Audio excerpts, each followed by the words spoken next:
Assalamualaikum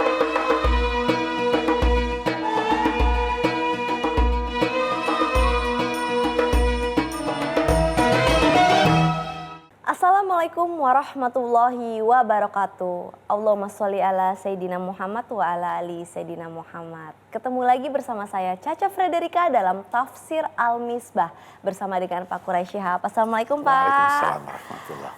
Sehat? Alhamdulillah. Alhamdulillah. Sehat orang tua. Sehat orang tua, alhamdulillah, tetap semangat nih. Dan hari ini insya Allah kita masih akan belajar dengan Pak Quraisy, karena yang kita tahu di pembahasan sebelumnya kita masih membahas tentang surat Al-Jathiyah. Kemarin kita sudah selesai sampai ayat yang ke-11 dan insya Allah sekarang kita akan melanjutkan ke ayat yang ke-12.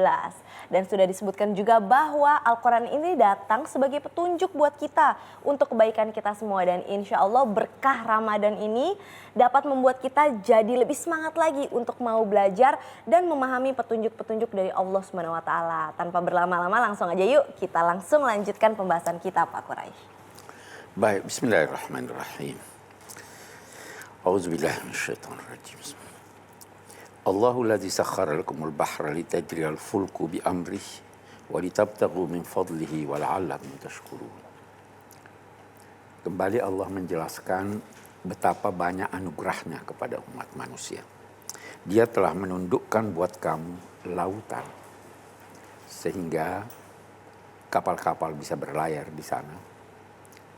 Sehingga dari sana juga kamu dapat memperoleh anugerahnya. Apa itu anugerahnya? Ikan, mutiara.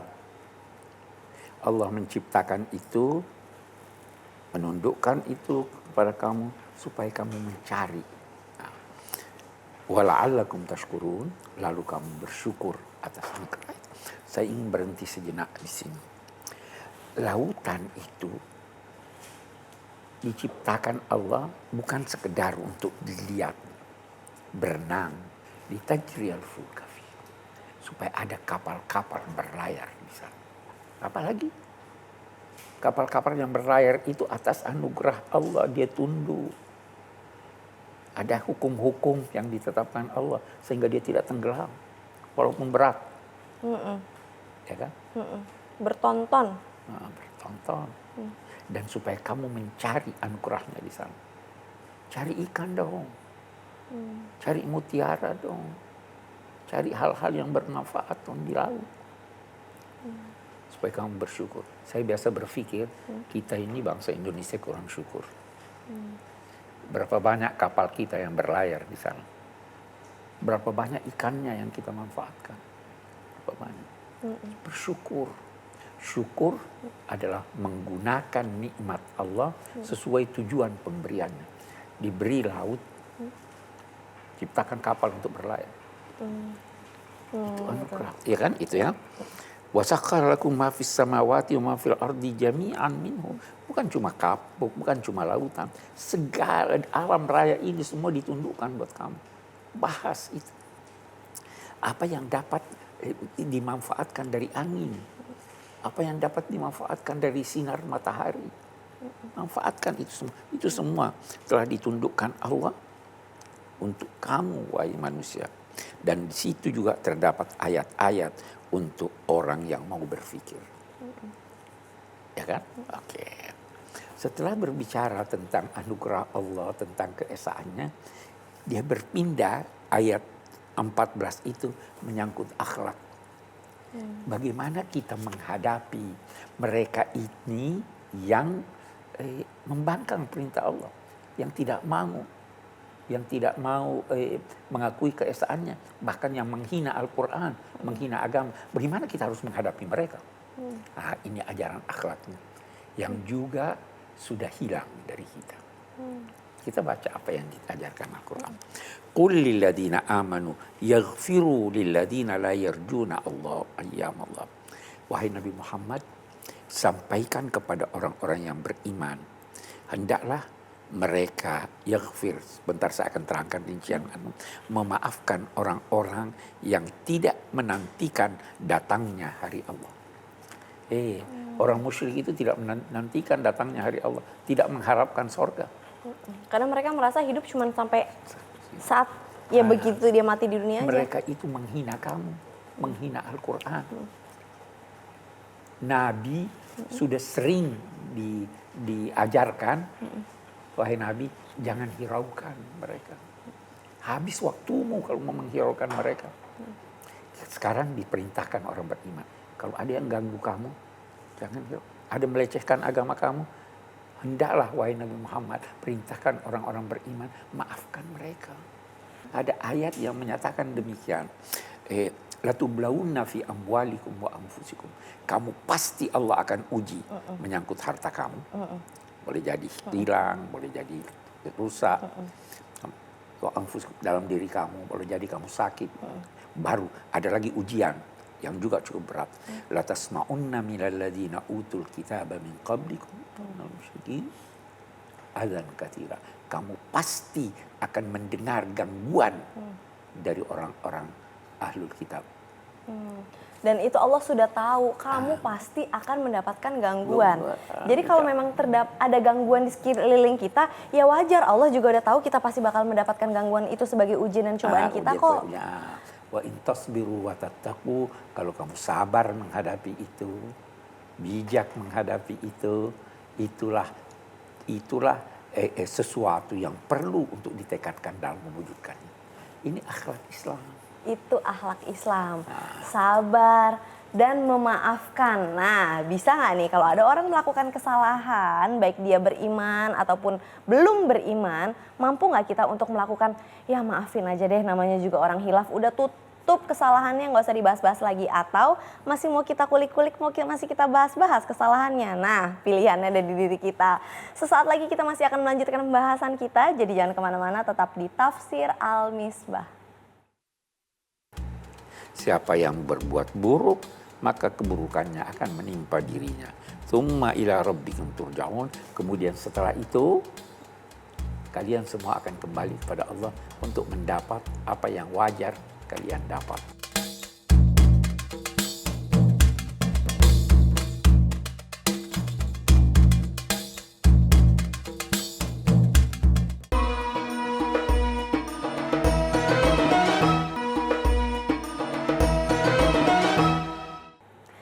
Kembali lagi di Tafsir Al-Misbah dan saat ini kita sedang membahas tentang surat Al-Jathiyah. Kita udah masuk di ayat ke-14 tentang memaafkan.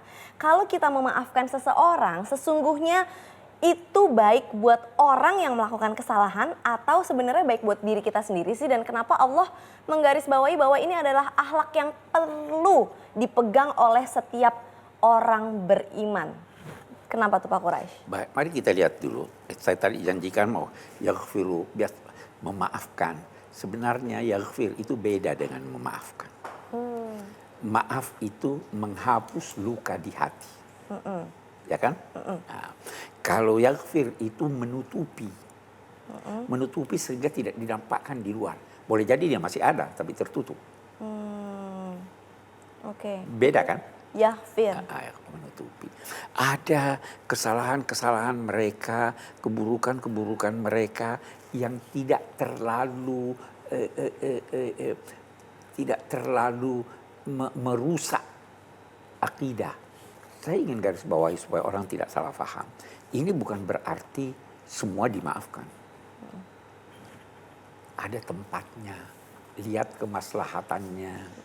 Boleh jadi dia sudah, kenapa ditangguhkan itu? Allah memiliki sifat halim, menangguhkan, memberi kesempatan tobat. Boleh jadi orang itu sudah dan boleh jadi dia salah paham. Boleh jadi dia belum mengerti. Boleh jadi dia dalam keadaan emosi ketika itu. Dilihat. Jadi jangan lantas berkata bahwa ayat ini memerintahkan maafkan semuanya, biarin aja semuanya. Tidak. Masih tetap kita katakan itu ada ayat yang lain, Muhammadur Rasulullah waladina ma'ahu asyidda wa 'alal kufari ruhamau bainahum. Bersikap tegas kepada orang-orang kafir. Orang kafir di situ siapapun yang kafir. Ada muslim yang kafir. Maksudnya? Kafir, iya. Kafir itu yang menutupi kebenaran, yang menutupi sesuatu. Orang kikir dinamai kafir oleh Al-Quran. Bersikap tegas terhadap semua yang melakukan sesuatu yang bertentangan dengan tujuan agama. Saya bisa tegas pada seseorang dengan mempelototinya mata. Ya kan? Saya bisa tegas kepada seseorang begitu dia bercanda tentang agama yang tidak benar, saya tinggalkan. Itu sikap tegas tanpa saya harus tampar. Walaupun ayat ini turun di Mekah, bahkan ada yang berkata turun di Medina. Walaupun ketika itu kaum muslimin sudah banyak dan ada yang emosional, ya, terus mau balas, terus mau ini, dinasehati, tahan diri, tutupi, maafin. Nah kalau kita memaafkan seseorang, sebenarnya siapa yang lebih untung sih Pak Quraisy? Dua-duanya untung, ya kan? Yang dimaafkan tentu untung karena terbebaskan dia dari dosanya, yang memaafkan juga untung karena dia telah melakukan suatu kebaikan. Yang lebih untung yang memaafkan tentu. Maafkan mereka orang-orang yang tidak mengharapkan hari Allah. Apa maksudnya hari Allah? Kita biasa dalam bahasa Indonesia juga berkata, tunggu harinya. Lihat aja nanti. Lihat aja nanti, tunggu harinya, tunggu tanggal mainnya. Ya kan? Jadi ada sesuatu yang unik ketika itu. Bisa jadi yang unik itu baik, bisa jadi yang unik itu negatif. Tsunami itu hari Allah, menonjol kuasanya ketika itu. Kemerdekaan kita itu hari Allah. Kita dikasih kenikmatan sama Allah, kebebasan. Dengan itu. Hari-hari Allah di sini layar juna yang tidak mengharapkan datangnya hari Allah. Tidak mengharapkan ganjaran, tidak mengharapkan sorga. Liyajziya qauman bima kanu yaksibun, sehingga pada akhirnya kamu memberi maaf dan sebab kamu menutupi atau tidak, pada akhirnya ketahuilah bahwa Allah akan memberi balasan bagi setiap orang atas apa yang telah dilakukannya. Man amila salihan falinafsih wa man asa'a fa'alaiha. Ini rumus. Siapa yang berbuat baik, kebaikan itu untuk dirinya. Siapa yang berbuat buruk, maka keburukannya akan menimpa dirinya. Tsumma ila rabbikum turja'un. Kemudian setelah itu kalian semua akan kembali kepada Allah untuk mendapat apa yang wajar kalian dapat. Kalau baik ya baik, kalau buruk ya buruk. Ini seperti tadi pertanyaannya, kalau kita memaafkan siapa sih yang diuntungkan? Ternyata yang memaafkan lebih diuntungkan daripada yang dimaafkan. Ya. Jangan pernah berkata, walaupun boleh, saya tuntut di hari kemudian. Dia rugi. Kenapa? Dia boleh menuntut di hari kemudian, tapi apa yang diperoleh dari tuntutannya hanya sedikit. Sesuai dengan ini. Tapi kalau dia berkata saya maafkan, Tuhan akan memberi dia sesuatu yang jauh lebih banyak daripada tuntutannya. Oh begitu ya. Kalau misalkan ada orang melakukan kesalahan terus kita bilang kita nggak ridho loh gitu. Ya udah mungkin Allah maafin kamu tapi kamu lihat aja nanti. Pokoknya saya nggak ridho dunia akhirat. Biasanya ngomong kayak gitu. Itu gimana Itu tuh Pak Quraisy? dia. Boleh. Sebenarnya boleh atau tidak boleh. Punya hak sebenarnya. Ada Imam Ghazali ada menjelaskan sifat Tuhan al-Muqsit yang adil. Nah, keadilannya itu bisa jadi keadilan itu adalah memberikan hak kepada yang berhak menerimanya. Tetapi keadilan yang seperti ini bisa jadi tidak disenangi oleh yang dituntut darinya sanksi atas keadilan yang atas kezaliman yang dia lakukan. Saya tampar satu orang, dia nuntut. Oke deh, balas dia tampar juga. Adil kan? Nah, tapi saya tampar dia tidak terima itu. Tapi itulah yang adil. Nah, ada keputusan Allah yang dua-duanya senang. Itu namanya muqsid, bukan adil. Apa itu? Salah satu orang datang di hari kemudian pada Tuhan. Tuhan, ini dulu pernah ambil harta saya, ini dulu pernah begini. Dia sebut kesalahan-kesalahannya. Saya nuntut. Apa yang kamu tuntut? Saya punya dosa dia ambil. Dosa kebaikannya saya ambil. Oke, diukur. Tapi orang ini yang tadinya ini sebenarnya di sisi lain dia baik pada Tuhan. Ya toh? Tapi ini nuntut, harus dikasih haknya dong. Nah, maka Tuhan berkata begini kepada yang menuntut ini. Kamu lihat itu apa di atas? Oh iya, itu luar biasa itu, keindahan, itu maligai, itu ini segala. Toh? Itu siapa punya? Dia bilang siapa yang bisa bayar? Dia bilang siapa yang bisa bayar? Dia bilang kamu bisa bayar. Bagaimana caranya saya bayar? Maafkan saudaramu. Maafkan saudaramu. Pastinya dalam koridor yang memang perlu untuk dimaafkan dan memang pada sikap-sikap yang memang tidak perlu ketegasan kita dalam hal tertentu gitu ya. Karena sesungguhnya ketika kita memaafkan orang, hadiah dari Allah itu jauh lebih indah dibandingkan tuntutan kita kepada orang yang melakukan kesalahan terhadap kita di akhirat. Dan sekarang kita akan memberikan kesempatan buat sahabat-sahabat kita dulu ya Pak Quraisy untuk bertanya kepada Pak Quraisy nih. Kita lihat yuk tayangannya, ini dia. Assalamualaikum warahmatullahi wabarakatuh. Pak Quraisy, saya mau bertanya, apakah hukumnya menyimpan Al-Quran digital di ponsel? Lalu, apakah ponsel tersebut harus mendapatkan perlakuan seperti mushaf Al-Quran yang aslinya, seperti harus berwudu untuk memegang ponsel tersebut, atau tidak boleh dibawa ke kamar mandi? Wassalamualaikum warahmatullahi wabarakatuh. Terima kasih buat pertanyaannya. Saya ulangi kembali ya Pak Quraisy. Apa hukumnya menyimpan Al-Quran digital di ponsel? Apakah ponsel tersebut harus mendapatkan perlakuan seperti mushaf Al-Quran yang aslinya, seperti harus berwudu untuk memegangnya, atau tidak boleh dibawa ke kamar kecil? Bagaimana nih Pak Quraisy? Bagus. Yang pertama, menghormati Al-Quran, baik secara keseluruhan maupun sebagian, adalah kewajiban. Tapi penghormatan itu bisa berbeda-beda caranya. Salah satu yang dianjurkan dalam konteks penghormatan berwudu, ya kan. Nah, tapi dalam saat yang sama, kalau kita berbicara tentang ponsel, sebenarnya ponsel itu tidak hanya berisi Al-Quran, ada macam-macam isinya. Jadi sudah harus dibedakan dengan antara Al-Quran. Dulu sebelum ada ponsel, ulama sudah berbicara. Bagi ulama yang berkata wajib berwudu, bagaimana memegang mushaf ini Al-Quran. Semua isinya ayat-ayat Al-Quran. Tidak ada terjemahannya, tidak ada ininya. Bagaimana memegang ini dan memegang ini. Ini juga tafsir. Al-Lubab. Tetapi dia sudah lebih banyak uraian tentang terjemahannya daripada Al-Quran. Nah, jadi ini boleh dipegang tanpa wudu atau tidak? Boleh. Boleh. Kendati kita tetap harus menghormatinya. Ya kan? Nah, analogikanlah itu dengan Digital, begitu. ya kan? Baik. Ya. Kalau bisa, sebisa mungkin, ya toh, betapapun, tetapi pasti hukumnya tidak harus dipersamakan persis dengan Mushaf. dua mushaf. Kita masih akan melanjutkan lagi, tapi kita harus rehat dulu sejenak Pak Quraisy. Jadi jangan kemana-mana, tetap di Tafsir Al-Misbah. Ada yang disimpan di hati, atau ada yang bertempat tinggal di kepala, ada yang bertempat tinggal di hati. Nah, yang bertempat tinggal di kepala itu, ilmu yang Anda tahu, itu bisa menjadi saksi pemberat Anda.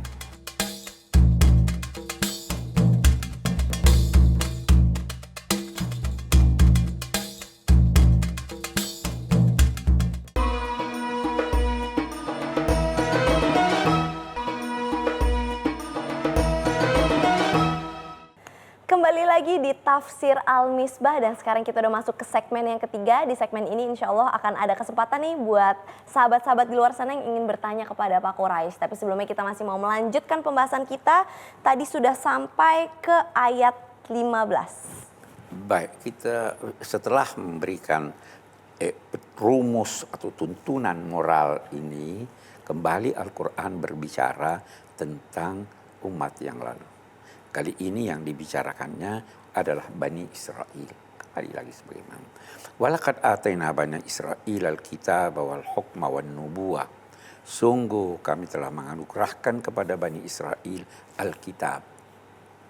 Bani Israel mendapatkan Taurat, Injil, Zabur. Ya kan? Wal hukma. Kami anugerahkan kepada mereka, hukma ini bisa berarti kekuasaan hukum. Bisa berarti kemampuan untuk memutuskan perkara. Jadi hakim. Wan nubuwah jelas. Kami anugerahkan kepada Bani Israel itu kenabian. tidak ada satu umat yang dikenal atau yang diuraikan oleh Al-Quran yang sekian banyak nabinya seperti halnya Nabi Bani Israel. Baik.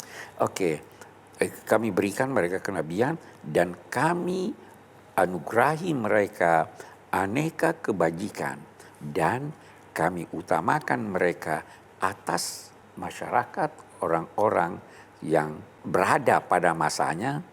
Kami utamakan mereka atas seluruh alam masyarakat pada masanya. Oke, walaqad atayna bani Israil thayyibat wa atainahum bayyinatin minal amr. Kami juga telah memberikan kepada mereka bukti-bukti, keterangan-keterangan menyangkut persoalan apa itu?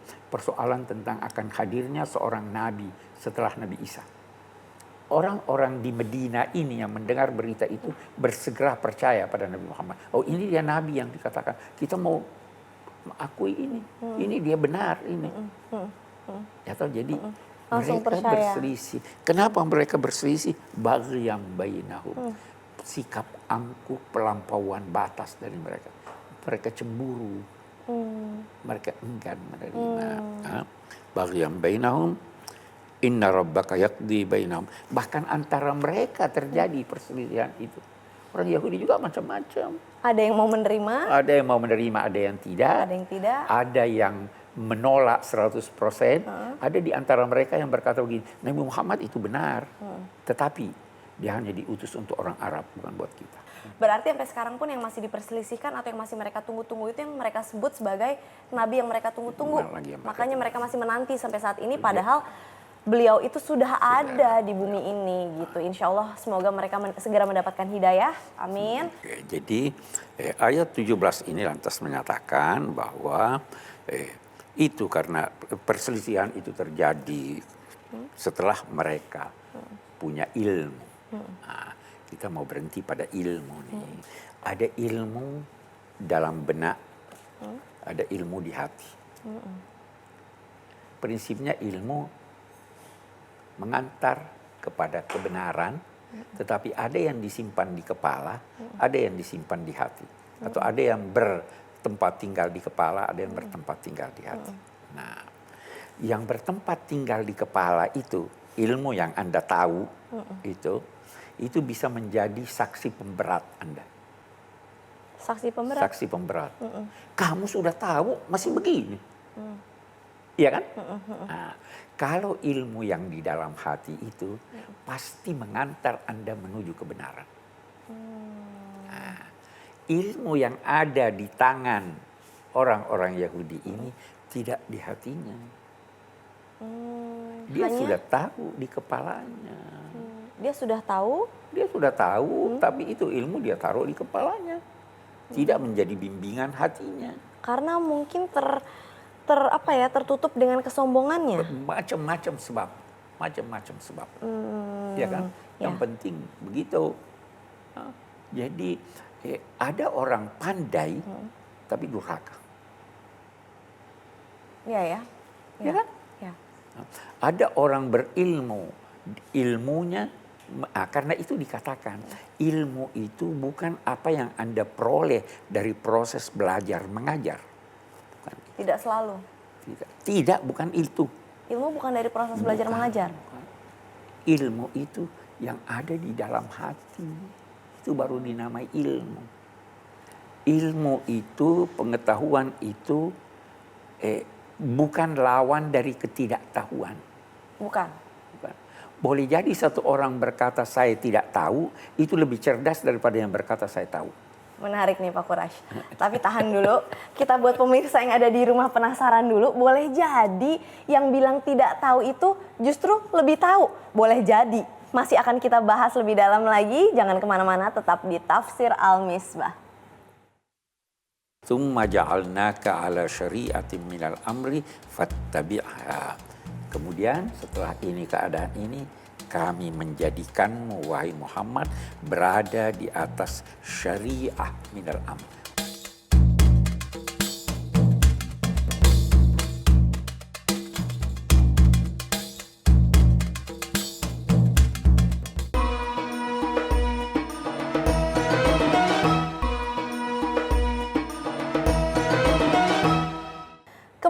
lagi di Tafsir Al-Misbah ya, kita sama-sama menuntut ilmu nih di sini. Nah, di pembahasan sebelumnya nih, apakah ilmu yang kita tuntut itu benar-benar bisa menjadi cahaya di dalam hati kita sehingga dapat menghantarkan kita kepada kebenaran.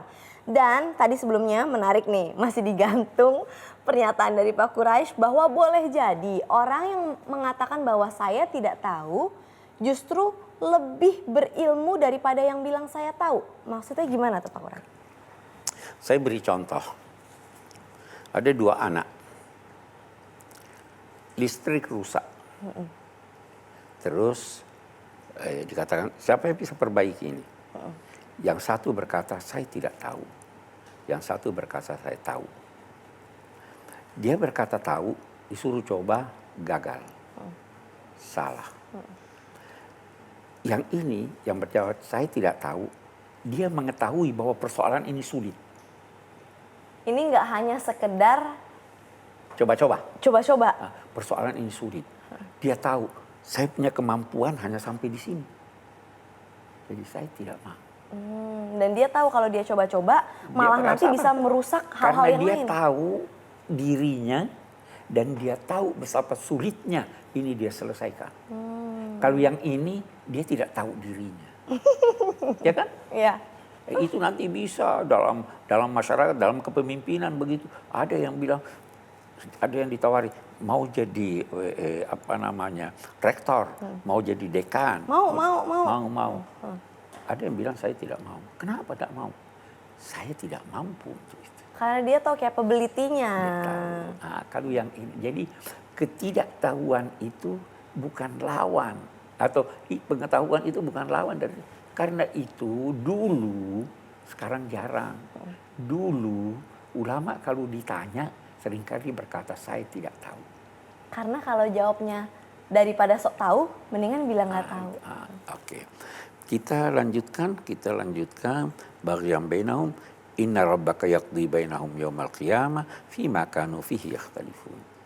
Allah yang akan memutuskan di antara mereka, perselisihan mereka itu pada hari kiamat menyangkut apa yang mereka perselisihkan. Sebenarnya semua perselisihan, perbedaan pendapat apabila telah diusahakan untuk mencari titik temu dan tidak bisa dicari titik temu, mari kita berbaik-baik. Silahkan lakukan apa yang Anda inginkan. Saya juga silahkan saya lakukan apa yang saya inginkan. Kalau kesempatan itu cuma satu, lakukanlah Anda dulu. Saya akan menanti giliran kapan waktunya. Kita tidak berselisih. Kalau perselisihan itu tidak bisa diselesaikan di sini, kita serahkan pada Tuhan.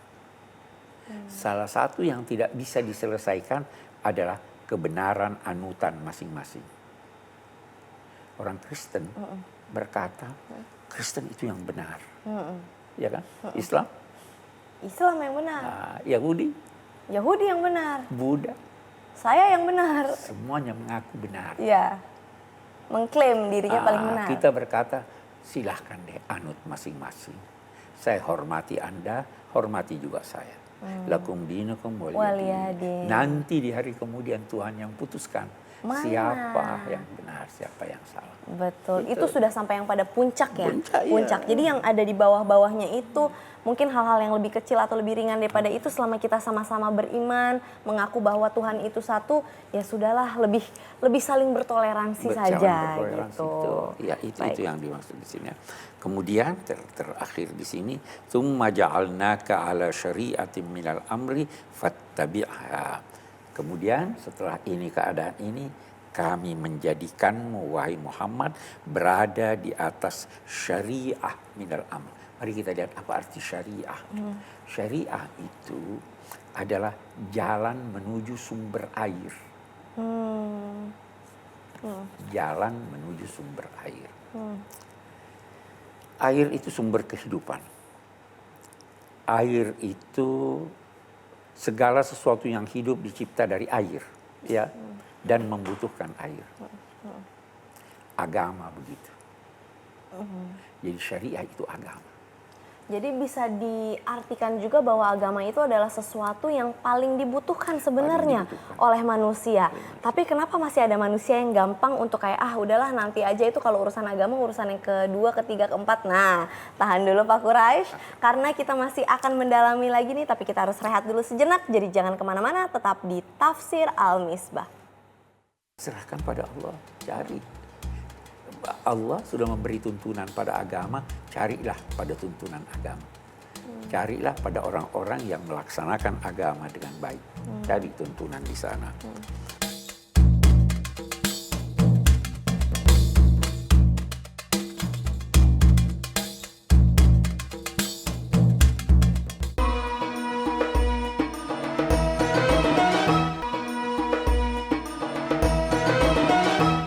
Kembali lagi di Tafsir Al-Misbah dan kita sudah masuk ke segmen yang terakhir nih. Insya Allah di sini nanti akan ada kesimpulan dari Pak Quraisy buat pemirsa yang baru aja bergabung dan belum sempat menyaksikan kami dari segmen yang pertama. Dan tadi kita sudah membahas tentang syariat. Syariat itu adalah syariah, berasal dari kata syariah, jalan menuju sumber air. Semua makhluk hidup butuh air, itu sumber kehidupan. Dan syariat agama sejatinya adalah sumber yang paling dibutuhkan oleh manusia. Begitu Pak Quraisy. Bagus. Tsumma ja'alnaka ala syari'atin minal amr, syariat sumber daripada ajaran agama ini, maka fattabi'ha, ikutilah secara sungguh-sungguh. Bukan sekedar ikutilah secara sungguh-sungguh dan bersungguh-sungguhlah untuk tidak mengikuti hawa nafsu orang-orang yang tidak berpengetahuan. Jadi sebenarnya beragama itu harus atas dasar pengetahuan. Kalau Anda tidak tahu, katakan tidak tahu. Jangan malu berkata tidak tahu. Kalau mau mengikuti, ikuti orang yang tahu. Jangan yang setengah tahu. Ya kan? Ini pesannya kepada Nabi. Nabi yang mendapat wahyu ini ikuti, boleh mengikuti orang lain kalau itu kebenaran. Tapi jangan mengikuti orang yang tidak tahu. Kenapa? Innahum lan yughnu anka minallahi syai'a. Orang-orang yang tidak tahu, kalau kamu mau ikuti dia, itu tidak akan memberikan bantuan kepadamu sedikit pun. Karena dia terbatas juga sesungguhnya. Dia sendiri perlu dituntun, kok mau dijadikan penuntun. Jadi pandai-pandailah memilih siapa yang Anda ikuti. Jangan karena namanya, popularitasnya, karena lagi tren, tidak. Ikuti orang-orang yang benar-benar tahu. Ya kan? Mereka tidak akan, yang tidak tahu ini tidak akan membantu kamu sedikit pun dari ancaman Tuhan. Wa inna zalimina ba'duhum awliya'u ba'd. Orang-orang zalim, orang-orang yang menempatkan sesuatu bukan pada tempatnya, itulah yang saling dukung-mendukung. Sedangkan Allah adalah pendukung orang-orang yang bertakwa. Jadi serahkan pada Allah, cari. Allah sudah memberi tuntunan pada agama, carilah pada tuntunan agama. Carilah pada orang-orang yang melaksanakan agama dengan baik. Cari tuntunan di sana. Apakah orang-orang yang melakukan dosa itu akan dipersamakan kelak di hari kemudian dengan orang-orang yang beriman dan beramal soleh? Apakah sama kehidupan mereka dan kematian mereka nanti di sisi Tuhan? Pasti tidak sama. Tidak adil kalau dipersamakan. Sungguh buruk apa yang mereka anggap benar itu, sungguh buruk sikap mereka itu kalau mempersamakan. Tidak sama. Orang baik tidak sama dengan orang jahat. Orang bertakwa tidak sama dengan yang tidak bertakwa. Siang tidak sama dengan malam. Senang tidak sama dengan susah. Laki-laki tidak sama dengan perempuan. Tidak sama dengan perempuan. Iya kan? Saya kira itu. Ya. Jadi kalau kita mau simpulkan bahwa yang pertama, betapapun kita dianjurkan untuk memberi maaf. Apalagi yang sudah meminta maaf. Betapapun kita bisa menahan amarah dan kemudian menyerahkan kepada Tuhan bagaimana keputusannya. Karena siapa yang beramal saleh, maka kebaikannya kembali pada dirinya, yang beramal buruk kembali pada dirinya. Bani Israel telah dianugerahi aneka nikmat oleh Allah, Setelah disampaikan tentang kehadiran Nabi Muhammad, mereka sudah tahu, tetapi tetap mereka ingkar atau sebagian mereka mengingkarinya. Yang terakhir dari kesimpulan yang dapat kita ambil bahwa Allah telah memberikan tuntunan syariah kepada Nabi Muhammad, ikutilah itu. Nabi pun dipesan jangan mengikuti orang-orang yang tidak memiliki pengetahuan. Saya kira itu kesimpulan kita pada malam ini. Baik, jazakallah khair. Terima kasih banyak Pak Quraisy. Pembelajaran kita hari ini khususnya di bulan Ramadan ini insya Allah dapat membuat hati kita semakin lembut dan menjadikan kita manusia yang berakhlak baik, mulia, saling memaafkan satu sama lain, penuh kasih dan sayang. Sekarang saatnya saya Caca Frederica mohon pamit undur diri dulu. Insya Allah besok kita ketemu lagi di Tafsir Al-Misbah masih di jam yang sama. Dan mohon maaf apabila ada salah-salah kata. Wassalamualaikum warahmatullahi wabarakatuh.